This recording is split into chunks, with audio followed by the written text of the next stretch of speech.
Assalamualaikum warahmatullahi wabarakatuh.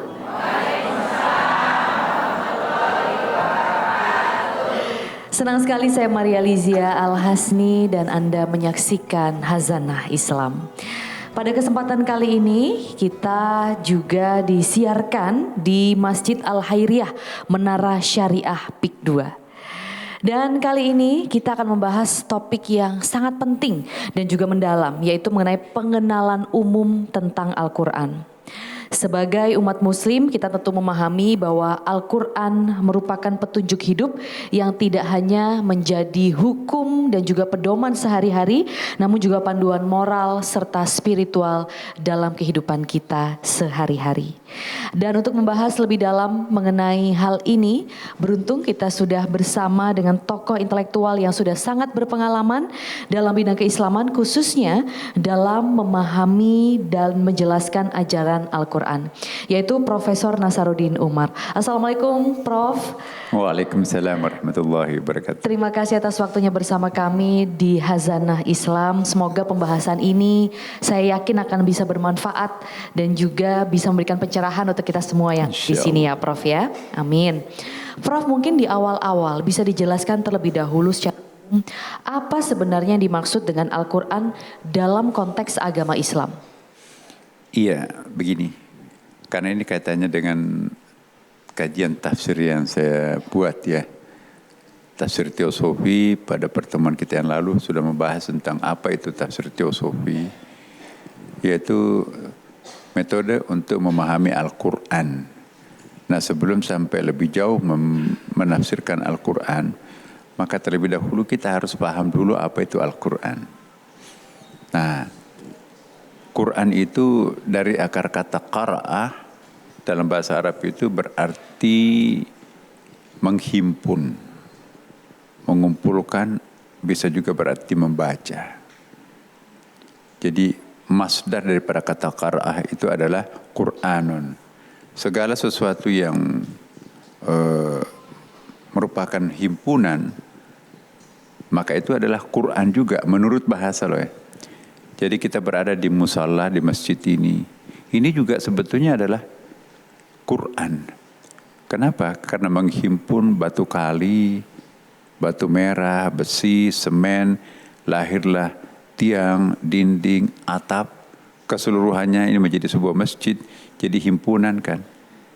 Itu disebut juga Quran. Pohon itu juga Quran, dari akar kata qara'ah, ya, membaca. Jadi Quran. Kenapa? Karena ada akarnya, ada pohonnya, ada rantingnya, ada daunnya, ada buahnya, ada bunganya. Keseluruhannya itu nanti menjadi sebuah pohon. Himpunan itu disebut Quran juga. Kenapa Quran disebut Quran? Karena menghimpun huruf-huruf hijaiyah tertentu ya, menjadi sebuah kata. Misalnya qara'ah, kataba, itu himpunan huruf-huruf hijaiyah, huruf ka, ta, dan ba, menjadilah kataba. Nah, himpunan dari beberapa kosakata, gabungan beberapa kosakata itu nanti menjadilah sebuah ayat. Himpunan beberapa ayat itu jadilah surah. Himpunan 114 surah jadilah Quran. Jadi Quran itu dari segi bahasa artinya himpunan. Ya, manusia juga itu Quran karena menghimpun benda padat, benda gas, benda cair ya kan. Bahkan manusia itu adalah Quran yang komplit itu kan, karena menghimpun, maka itu disebut mikrokosmos.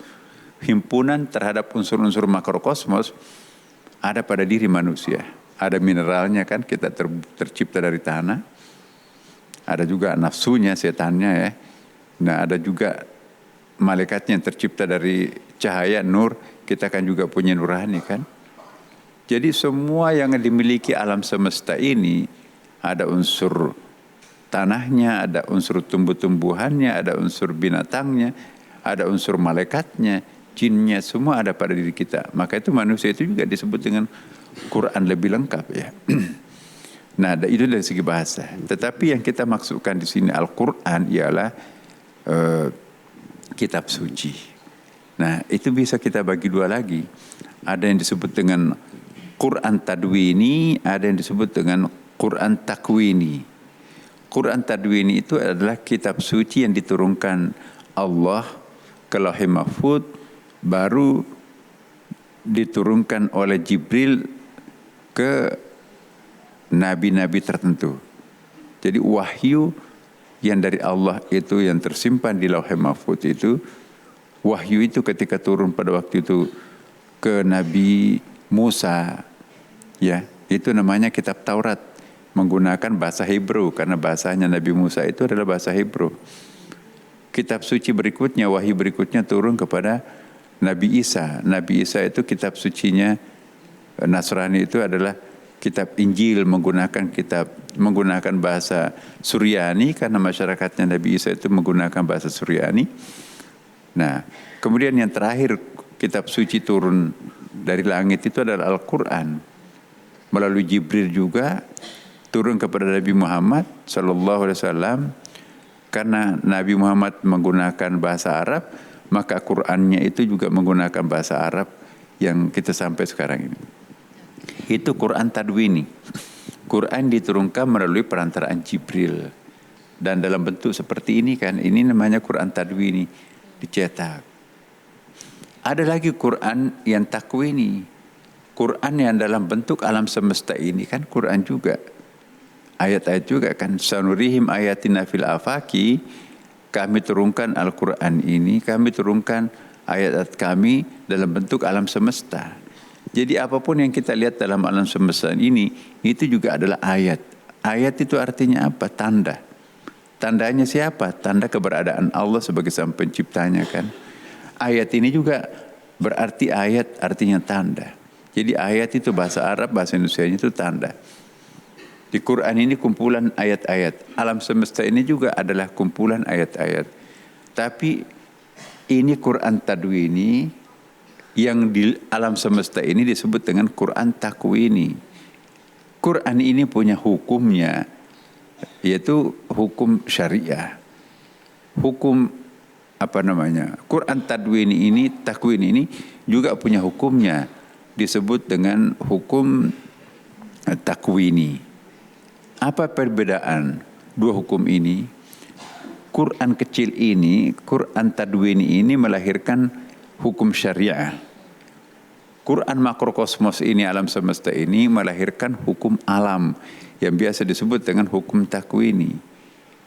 Jadi sama-sama hukum ini dari Allah. Ayat-ayat ini baik Quran kecil maupun Quran besar ini, dua-duanya dari Allah Subhanahu wa Ta'ala. Berarti kita sebagai seorang Muslim atau umat manusia harus percaya dua kitab. Ada kitab Quran Tadwini ya, ini Quran kecil. Ini yang memerintahkan kita salat, puasa, zakat, ya kan? Itu perintah Quran Tadwini, Quran yang diturunkan melalui Jibril. Tapi yang Quran Takwini ini juga mengingatkan kita ada hukum-hukum alamnya, ya kan? Kalau Anda pegang api pasti akan luka. Kenapa? Karena api itu panas dan menghanguskan. Mic ini kalau saya lepas pasti akan jatuh ke bawah. Kenapa? Hukum gravitasi. Jadi hukum alam itu adalah hukum yang berlaku ketentuan secara umum. Pohon kelapa harus berbuah pohon kelapa, nggak boleh berbuah nangka. Hukum alamnya seperti itu, ya kan? Es itu pasti dingin, tidak mungkin panas. Itu hukum alam. Jadi hukum alam ini dikeluarkan oleh hukum takwini. Nah, hukum-hukum syar'i dikeluarkan oleh hukum tadwini. Nah, dua-duanya harus tunduk kita kepadanya. Nah, kalau kita hanya tunduk kepada hukum takwini, tidak mau tunduk kepada hukum tadwini, kita juga bermasalah. Atau hanya tunduk kepada hukum tadwini, tidak tunduk kepada hukum takwini, maka itu juga ada masalah. Tidak boleh makan babi, kata Quran hukum tadwini ini, hukum syariahnya. Tapi kalau kita mati tanpa makan dan satu-satunya makanan itu adalah babi, boleh makan babi. Jadi yang dimenangkan adalah hukum takwini, hukum alam, supaya kita hidup. Yang mengizinkan kita mengikuti hukum takwini ialah Al-Quran juga. Famanittura ghaira baghin fala itsma alaihi. Ya. Dalam keadaan darurat boleh kita itu. Nah, jadi inilah perlu kita pahami Quran dulu. Selama ini kan kita pahami hanya satu Quran.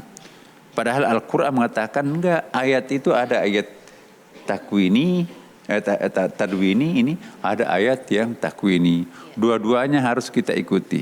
Nah, inilah yang saya sampaikan pada kesempatan awal ini, bahwa Quran itu ya harus dibaca dua-duanya. Jangan hanya pintar membaca Quran ini, tidak pintar membaca Quran makrokosmos.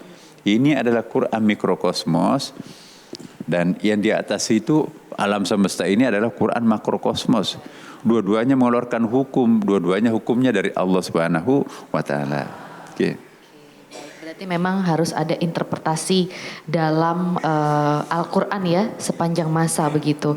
Dan sebenarnya bagaimana juga nanti ilmu tafsir berperan dalam hal ini, nanti kita akan bahas lebih lanjut. Jadi jangan kemana-mana, tetaplah di Hazanah Islam.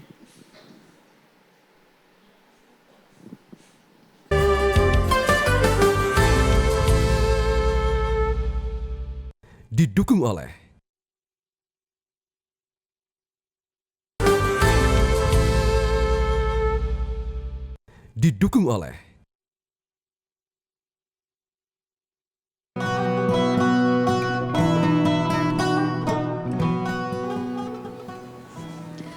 Pemirsa, kembali lagi di Hazanah Islam dan kita masih berbincang-bincang bersama dengan Prof. Nasar di sini. Tadi sudah dijelaskan mengenai dua Al-Quran secara umum begitu ya Prof ya.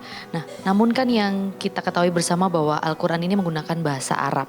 Bagaimana caranya kita bisa memahami konteks dan pesan Al-Quran dan maknanya, khususnya bagi orang yang memang tidak bisa berbahasa Arab, Prof? Iya, bagus. Jadi sekarang ini kita akan fokus membahas tentang Quran Tadwini ini. Kita tidak membahas Quran Takwini dalam bentuk alam semesta ini kan. Nah, kitab suci Al-Quran ini menggunakan bahasa Arab aslinya ya kan. Ya, jadi pertanyaan kita, sejak kapan Al-Quran ini berbahasa Arab? Kan ini kan ada bertingkat-tingkat. Ketika Allah yang punya firman ini terucapkan, apakah itu berbahasa Arab atau tidak, atau bahasa lain? Ketika Allah menurunkan Taurat dari dirinya kepada Lauhul Mahfuz, apakah dia memang sudah dari sananya berbahasa Hebrew atau Ibrani? Ketika kitab suci lainnya seperti Injil menggunakan bahasa Suryani, ya, siapa yang membahasa Hebrew-kan Taurat, siapa yang membahasa Suryani-kan Injil, siapa yang membahasa Arab-kan Al-Quran? Apakah memang dari sananya Allah turun di Lauhul Mahfuz itu macam-macam warna bahasa? Atau di sana itu tidak kenal atribut bahasa, only meaning di situ, hanya maksud di situ. Nanti Jibril inilah yang menyicil ke nabi-nabinya Tuhan, nabinya Allah. Oh, karena Nabi Musa itu menggunakan bahasa Hebrew, maka Tauratnya harus menggunakan bahasa Hebrew. Oh, karena Nabi Isa itu menggunakan bahasa Suryani, maka kitab sucinya Jibril membahasa Suryani kan. Oh, karena Nabi Muhammad ini Nabi berbahasa Arab, maka Jibril yang membahasa Arabkan. Jadi apakah Jibril yang membahasa Arabkan Al-Quran, atau dari sononya memang bahasa Arab?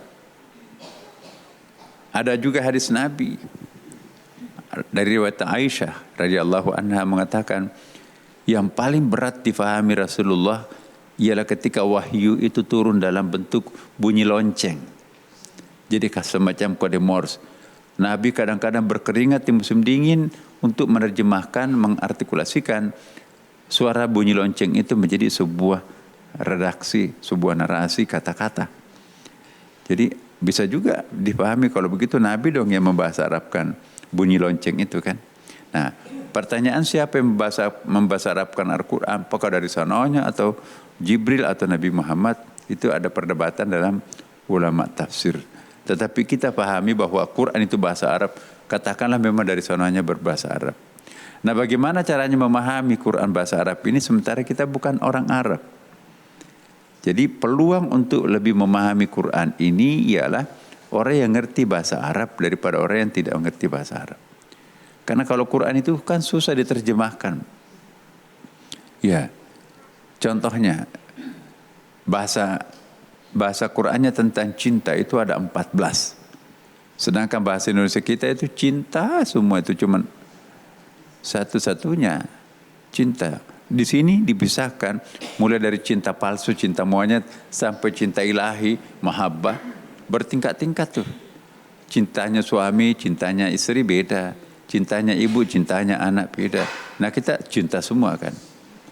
Nah, bagaimana caranya supaya kita bisa memahami bahasa Arab ini? Nah, di sini saya ingin jelaskan dulu sebelumnya bahwa Quran itu sebetulnya ada Quran tampil sebagai kalamullah. Ada juga Quran sebagai kitabullah. Quran yang kita pegang ini Bapak Ibu, inilah Quran sebagai kitabullah. Dicetak oleh percetakan, bahannya kertas, tintanya mungkin ya tinta buatan dari mana gitu ya. Jadi ini adalah terproduksi, ada pabrik Al-Quran ya kan. Nah, ini adalah Quran sebagai kitabullah. Ada lagi Al-Quran dalam level kalamullah. Tinggalnya di atas sana tuh, di langit itu. Ya. Apakah Quran di sana itu simetris dengan di sini? Ya tentu tidak beda ya kan. Tapi dalam pembahasan tafsir kami nanti, kami tidak menyamakan, saya tidak menyamakan antara Quran yang ada di sini dan Quran yang ada di sana. Karena persamaannya pasti, tetapi nanti ada distingsinya, perbedaannya sedikit ya. Dalam arti pengadresannya. Contohnya gini. Quran yang ada di tangan kita ini Bapak Ibu, itu sudah berbahasa Arab, beratribut Arab. Dan siapapun bisa membaca ini, kitab ini. Inilah yang disebut dalam Al-Quran, ya, Syahr Ramadan alladzi unzila fihil Quran hudal linnas. Jadi Quran ini adalah hudal linnas, petunjuk bagi manusia. Bukan hudal lil muslimin saja. Tapi siapapun menjadi petunjuk.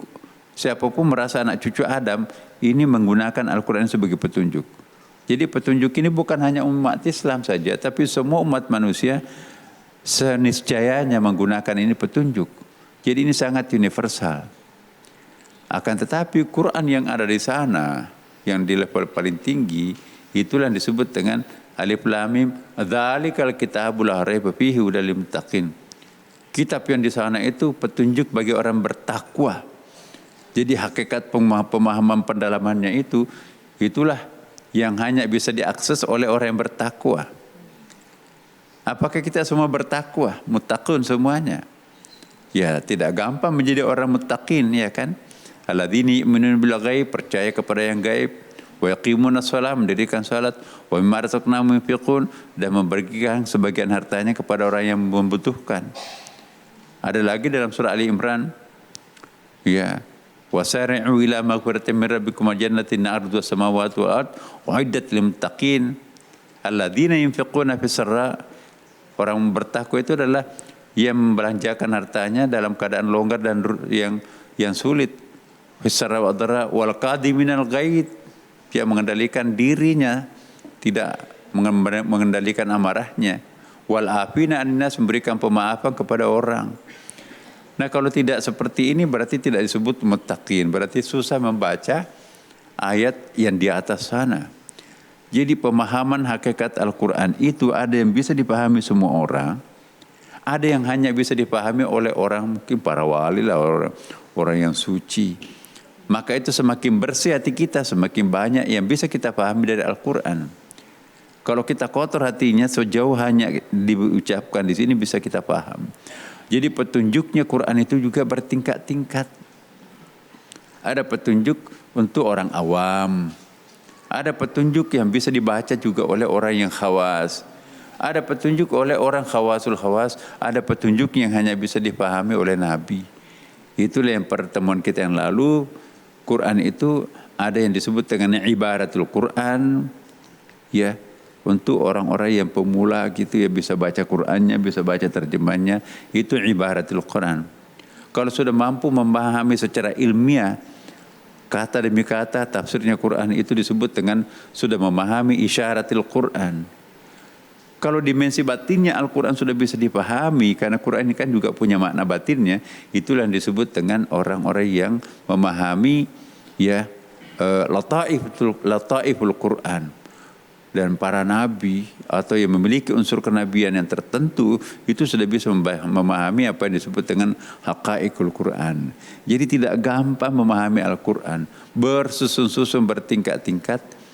Nah, kembali lagi kepada pertanyaan bahasa Arab Quran. Katakanlah bahasa Arab itu, kenapa dipilih bahasa Arab? Bahasa Arab itu adalah bahasa spiritual yang paling lengkap. Kalau bahasa Indonesia itu bukan bahasa spiritual yang lengkap. Maka itu kalau satu baris Al-Quran biasanya kan 3 baris terjemahannya kan. Bahasa Jawa, bahasa Bugis itu lebih bagus menerjemahkan Quran secara letterlet daripada bahasa Indonesia. Ya, terpaksa harus ada dalam kurung. Dalam kurung itu tafsir sebetulnya. Tetapi bahasa Indonesia kita itu sudah disempurnakan demi waktu. Jadi kalau ibu bapak membaca Quran tidak faham artinya, baca terjemahnya, insya Allah sudah lebih baik dari waktu ke waktu. Memang ada yang diperbaiki, misalnya ar-rijalu qawwamuna 'alan nisa, laki-laki adalah pemimpin bagi perempuan. Itu terjemahan lamanya seperti itu. Sekarang dirubah, ar-rijalu qawwamuna 'alan nisa, laki-laki adalah pelindung bagi perempuan. Karena kalau pemimpin yang dipimpin di atas yaitu laki-laki, yang dipimpin di bawah perempuan. Kalau pelindung ya itu kan fungsional. Ya siapa yang memiliki kelebihan itu akan jadi pemimpin. Kalau suaminya enggak kerja, sakit, maka yang menjadi pemimpin rumah tangga perempuan kan. Ketika Nabi di Mekah, yang memimpin rumah tangga siapa? Khadijah kan. Karena Nabi Muhammad itu stafnya, anak buahnya kan, Khadijah pada waktu itu. Dan memang yang mau memberikan belanja seluruh karyawannya itu adalah Khadijah karena dia orang kaya. Tapi ketika Nabi pindah ke Madinah, yang kepala rumah tangga adalah Nabi. Kenapa? Istrinya lebih dari satu dan memang dia kapasitasnya sudah layak untuk menjadi pemimpin rumah tangga pada waktu itu. Jadi saya kira begitu. Baik Prof. Selanjutnya kita akan bahas juga bagaimana Al-Quran ini memandang peran perempuan dan juga bagaimana ajaran-ajarannya relevan dengan isu-isu perempuan masa kini. Jangan kemana-mana, tetap bersama kami di Hazanah Islam.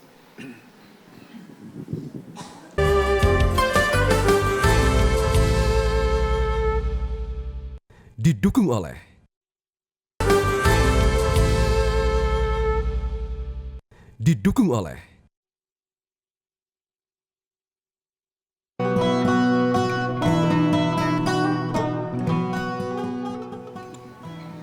Terima kasih Anda kembali di Hazanah Islam dan kita lanjutkan pembahasan ini ya Prof ya. Tadi kita sampai di bagaimana Al-Quran ini memandang peran perempuan dan juga isu-isu mengenai perempuan, khususnya perempuan masa kini Prof. Iya, nanti kita akan lihat ya ayat per ayat tentang khitab Al-Quran itu sendiri. Jadi begini.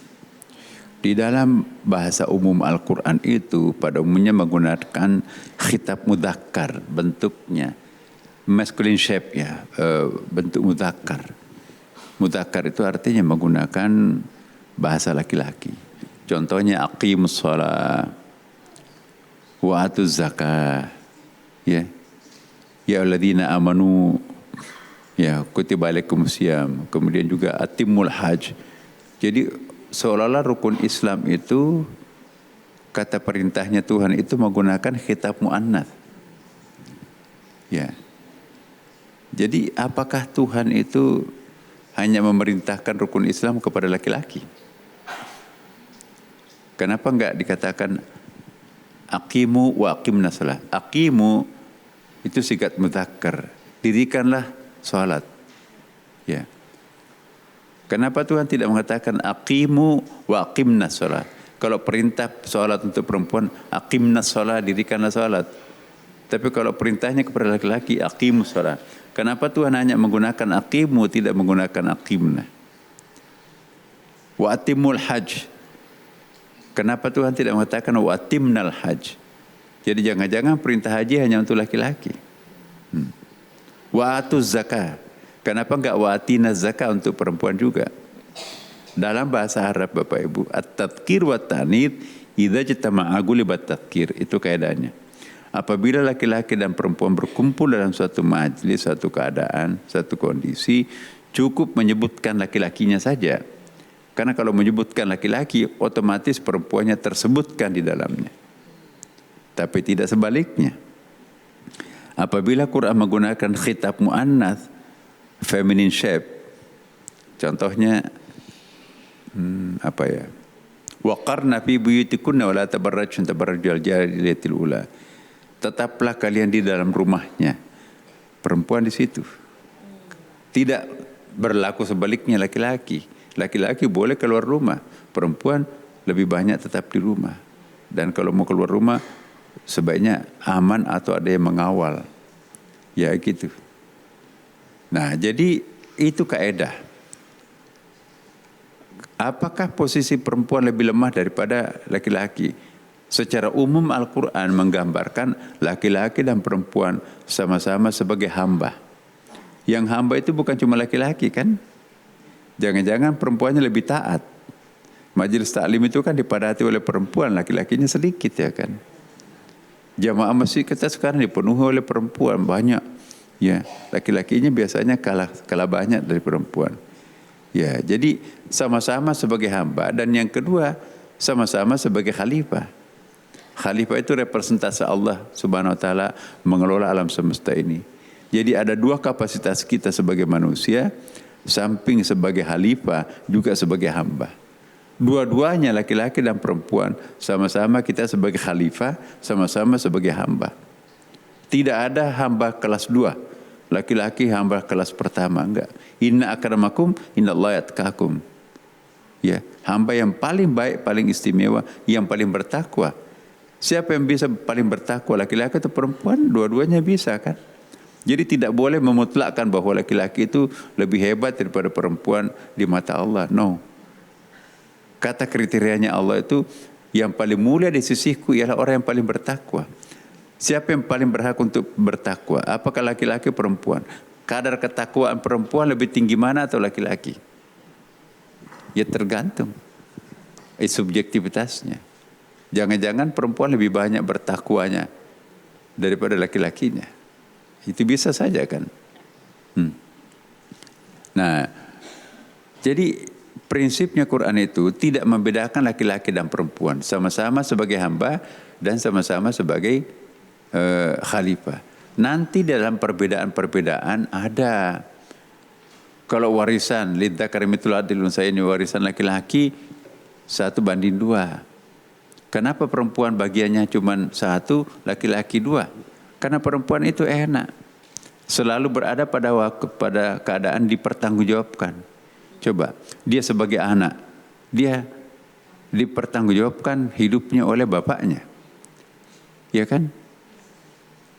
Dia sebagai saudara yang bertanggung jawab untuk mengawinkan, itu saudara laki-lakinya kan? Kemudian dia sebagai istri, maka yang bertanggung jawab adalah suaminya kan. Jadi tidak pernah perempuan itu berada pada posisi yang terlantar, tapi tidak sebaliknya. Tidak ada kewajiban bagi seorang perempuan untuk memberi makan terhadap suaminya. Yang wajib itu suami memberi makan terhadap istrinya. Yang paling wajib memberi belanja anak-anak itu adalah bapaknya, ya kan, bukan ibunya. Nah dengan demikian, kalau sudah semua bagian laki-laki itu bagiannya perempuan, ditambah lagi 1, walaupun 1:2, maka sebetulnya masih belum setara. Dalam soal kasih sayang misalnya, kedekatan dengan diri dengan Allah, kepada siapa saya mengabdi? Ummuka, siapa lagi? Ummuka, siapa lagi? Ummuka. Baru yang ketiganya adalah ibumu.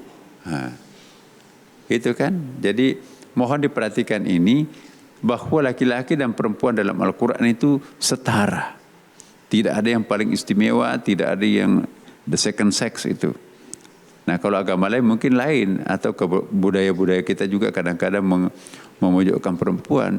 Jadi bedakan antara ajaran Islam dengan budaya Arab. Di budaya Arab itu budayanya adalah patriarkal. Ya. Sedangkan budaya Quran itu adalah ya berkesetaraan. Oke. Baik, Prof. Sekarang kita buka kesempatan kepada Bapak Ibu hadirin yang ingin bertanya juga bergabung di diskusi pada hari ini. Silahkan. Adakah yang ingin bertanya? Silahkan, Ibu.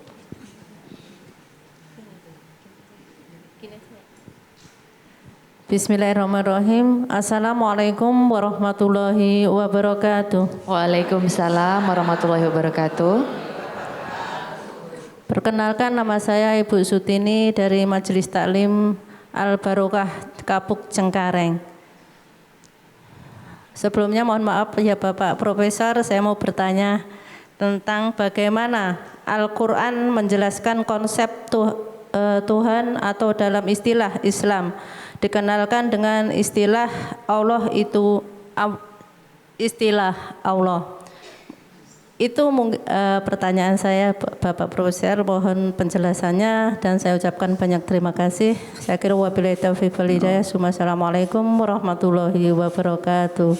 Baik, terima kasih Ibu Sitini untuk pertanyaannya. Silakan Prof. Jadi Nasar. penamaan Allah sebagai Tuhannya orang Islam, kira-kira maksudnya begitu kan? Kenapa di agama lain nama Tuhannya lain? Apakah dalam hal ini banyak Tuhan? Banyaknya nama tidak berarti banyaknya zat. Sebab dalam satu agama Islam saja, berapa namanya Allah? Asmaul Husna berapa? 99. Apakah Tuhannya Islam 99? Berapa nama Tuhan? 99. Apakah Tuhannya 99? Siapa yang punya 99 itu? Yang satu itu. Jadi one in 99. Jadi ada 3 in 1, ada one in 99. Jadi satu dalam 99. Ya. Jadi tidak berarti yang banyak nama itu banyak Tuhan. Tapi yang punya banyak nama-nama sifat-sifat dan zatnya itu, dan sifat-sifatnya itu tetap yang Allah itu. Jadi Allahnya tetap satu, tetapi kapasitasnya banyak. Ya, saya namanya Nasaruddin Umar. Ya, kalau saya di Amerika dipanggil Umar Baraka. Ya, kalau di kampung Nas, kalau di sini Nasruddin, ada di panggilan akrabnya Nasar. Apa beda satu sama lain? Enggak. Tetap itu. Jadi Allah itu adalah lafdzul jalalah. Ya. Nama zatnya Allah Subhanahu wa taala, nama tidak bisa ada yang punya nama selain Allah. Nanti kita akan jelaskan juga pada pembahasan ayat pertama Bismillahirrahmanirrahim. Jadi untuk sementara itu Bu, nanti ikuti nanti fase berikutnya.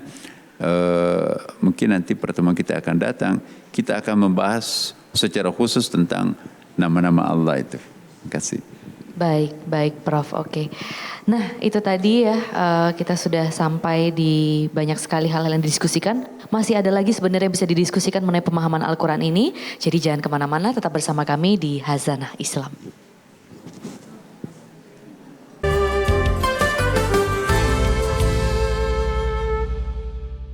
Didukung oleh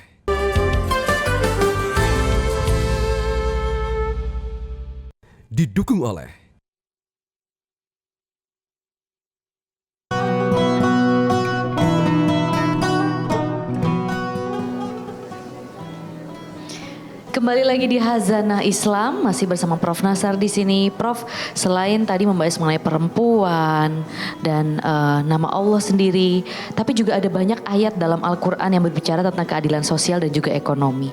Nah, bagaimana Al-Quran mengajarkan tentang distribusi kekayaan dan keadilan sosial ini? Bagus. Iya. Keadilan dalam Al-Quran itu banyak sekali pembahasannya, Pak. Bahkan juga namanya pun juga banyak. Jadi ada al-adl, ada al-qist. Fankihu ma taba lakum minan nisa'i matna wa thulatha wa ruba'. Fa in khiftum alla ta'dilu. Jadi ada al-qist, keadilan. Al-adl, keadilan juga itu. Itu istilahnya berbeda-beda, tetapi sebetulnya beda juga maknanya kan. Ada keadilan dalam arti memberikan jatah sesuai dengan jasanya. Saya bekerja 10 jam sehari. Otomatis jatah saya kan lebih banyak daripada orang yang hanya bekerja 5 jam ya kan. Jadi memberikan jatah sesuai dengan jasa itu keadilan. Ya, ini adalah keadilan. Ada lagi anak ibu kan banyak tuh.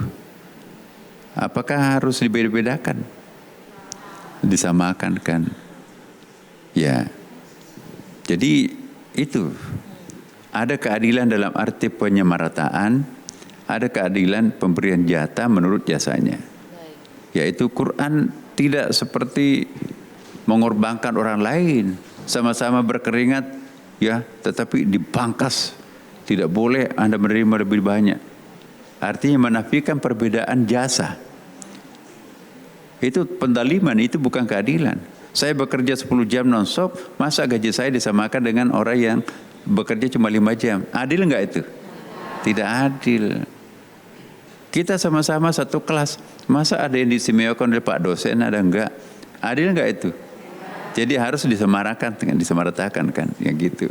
Itu Quran membedakan dari sudut mana kita harus melakukan penyamaan dan dari sudut mana kita harus melakukan pembedaan. Definisi keadilan itu tidak berarti harus seragam memberikan pemerataan, penyamaan, enggak. Bahkan itu bisa nanti berfungsi nabrak sendi-sendi keadilan kan, iya. Baik, mungkin juga Prof terakhir apa pesan utama yang ingin Prof sampaikan kepada umat muslim dalam memahami dan mengamalkan Al-Quran dalam kehidupan sehari-hari? Insya Allah kalau membaca nanti kitab tafsir ini ada juga dimensi-dimensi selain hanya menyentuh akal, pikiran logis wajar ya, tapi juga ada masalah-masalah perasaan. Oh iya ya, saya kok jadi ngerti ini. Jadi message yang kita akan kembangkan nanti ketika bicara tentang Quran untuk memberikan kepuasan logika, untuk juga memberikan kepuasan batin, ya. Itulah namanya tafsir teosofi, memberikan penjelasan secara logik ilmiah, tapi juga memberikan penjelasan yang bisa difahami, dirasakan manfaatnya oleh batin kita. Nah, karena itu saya kira kalau kita membaca Quran, dia mampu memberikan kepuasan berbagai dimensi. Dia di samping memberikan kepuasan akal, dia juga memberikan kepuasan batin. Kadang-kadang kita nggak ngerti tuh apa yang kita baca, tapi batinnya puas nggak mengaji Bu? Puas kan? Lebih puas lagi kalau ngerti artinya kan? Rata-rata di sini pernah baca surah Yasin nggak? Langganan. Paham nggak artinya semua surah Yasin? Enak nggak dibaca? Jadi enak dibaca, tapi walaupun kita nggak ngerti kan? Nah tentu akan lebih enak lagi kalau kita paham artinya. Dan akan lebih sempurna lagi kalau kita amalkan apa yang kita pahami itu. Oke, terakhir juga mungkin boleh tipsnya Prof supaya kita benar-benar bisa memahami makna dari Al-Quran ini dalam kehidupan sehari-hari. Iya, kiat-kiat untuk lebih memahami. Pertama adalah mari kita membuka pintu hati kita dengan senantiasa membersihkan diri kita. Banyak mandi, taubat kalau banyak berdosa besar ya. Banyak berwudu kalau kita menyentuh mushaf Quran mau salat ya. Kalau kita bersih lahir batin, gampang Al-Quran itu jatuh cinta terhadap diri kita kan. Jadi bukan cuma kita jatuh cinta terhadap Quran, Quran pun juga bisa jatuh cinta kepada Bapak Ibu. Kita semuanya. Bagaimana caranya membuat Quran jatuh cinta kepada kita? Bersihkan diri daripada kotoran dengan cara mandi atau berwudu. Bersihkan mulut ini dari kebohongan, bersihkan mata ini untuk suka mengintip, bersihkan telinga ini untuk suka ngerumpi, bersihkan langkah ini tidak ke tempat maksiat, kerjaannya ke masjid. Wah, bersihkan tubuh ini dengan menutup aurat. Quran jatuh cinta terhadap kita. Maka itu enak tuh. Ya, pokoknya yang paling pertama harus masuk dalam tas ada Quran, mushaf. Nah, sekarang kan ibu-ibu punya handphone kan ada Qurannya dalamnya. Saya tanya, handphone masuk di toilet nggak? Nanti diambil orang dong. Mushaf bisa masuk di toilet nggak? Lebih berkemana baca ini atau handphone? Itulah lebih baik membaca mushaf Quran daripada membaca handphone. Apalagi dalam bulan Ramadan. Terima kasih.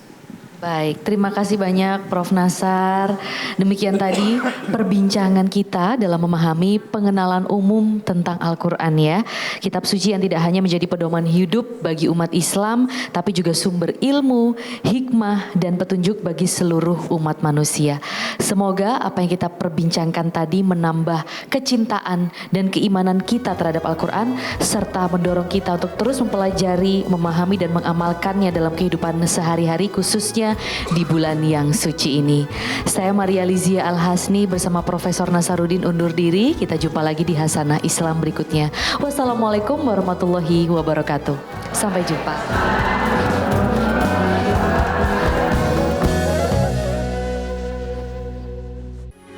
Metro TV. Jelajahi cara baru mendapatkan informasi. Download Metro TV Extend sekarang.